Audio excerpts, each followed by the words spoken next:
বন্ধুরা, শীতকাল মানেই পিঠে পুলির দিন। আর পিঠে পুলির নাম শুনলেই আমার মাথাতে প্রথমেই দুধ পুলির নাম আসে। আজকে আমি খুব সহজভাবে দুধ পুলির তৈরি করার ভিডিও আপনাদের সাথে শেয়ার করছি। Hi friends, welcome to my channel. আমি শাশ্বতী, আর শাশ্বতীর রান্নাঘরে আপনাদের সবাইকে স্বাগত।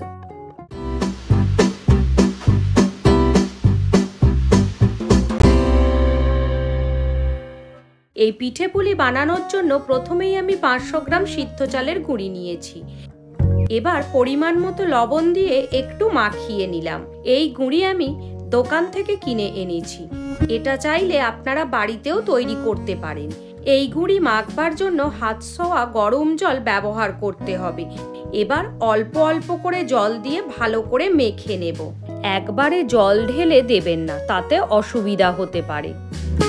দেখুন, এইভাবে সুন্দর করে মাখতে হবে। এটা খুব বেশি মাখবার প্রয়োজন নেই, একটু এইভাবে মেখে নিলেই হবে। এটি ঢাকা দিয়ে রেখে দেব 30 মিনিট। দুধ পুলির পুরটা এবার তৈরি করে নেওয়া যাক। এখানে আমি 400 গ্রাম নারকেল কুড়ো, 200 গ্রাম খেজুরের গুড় ও 100 গ্রাম চিনি নিয়ে ভালোভাবে মিশিয়ে নেব। গ্যাস অন করে কড়াইটি চাপিয়ে দেব আর ভালোভাবে মেশাতে থাকবো। এখানে গ্যাসের ফ্লেম মিডিয়াম রাখবেন। খুব বেশি পাক না করলেও হবে। দেখুন কালারটা কত সুন্দর এসেছে ও বেশ মাখা মাখা হয়ে গিয়েছে। পুর রেডি হয়ে গিয়েছে। নামিয়ে একটা পাত্রে ঠান্ডা করতে দেব।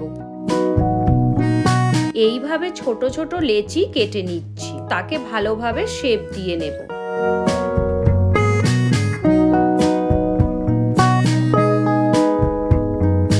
এবার এইভাবে একটি বাটির আকার তৈরি করব। মনে রাখবেন এটি যেন খুব পাতলা না হয়ে যায় আর সব জায়গায় যেন সমান থাকে, না হলে পরে দুধে দিলে ভেঙে যেতে পারে। এবার চামচে করে পুর নিয়ে এইভাবে একটু চেপে দিন। তারপর মুখটা ভালোভাবে সিল করে দিতে হবে। এখানে পুলিগুলো আপনারা ছোট ছোট তৈরি করবেন, আর এই একই পদ্ধতিতে আমি সবকটা পুলি তৈরি করে নেব।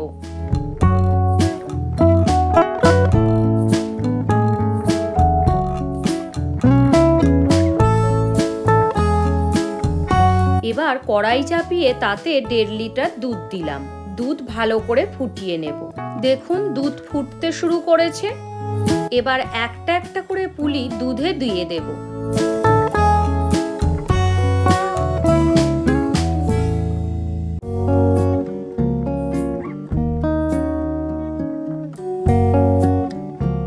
কিছুক্ষণ পর হালকা হাতে একবার নাড়িয়ে দেব।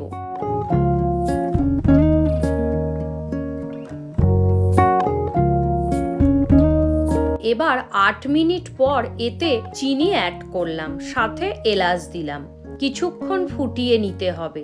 এইবার গ্যাস অফ করে খেজুরের গুড় দিয়ে ভালো করে মিশিয়ে নিলাম।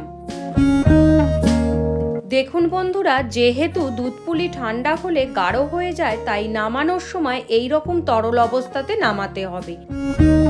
দুধ পুলি একদম রেডি। আমার এই রেসিপি যদি ভালো লেগে থাকে লাইক এবং সাবস্ক্রাইব করতে যেন ভুলবেন না। হাই ফ্রেন্ডস, আমি শাশ্বতী, আর আপনারা দেখছেন শাশ্বতীর রান্নাঘর। নতুন কোনো রেসিপি নিয়ে আবারও দেখা হচ্ছে পরের ভিডিওতে। ভালো থাকবেন।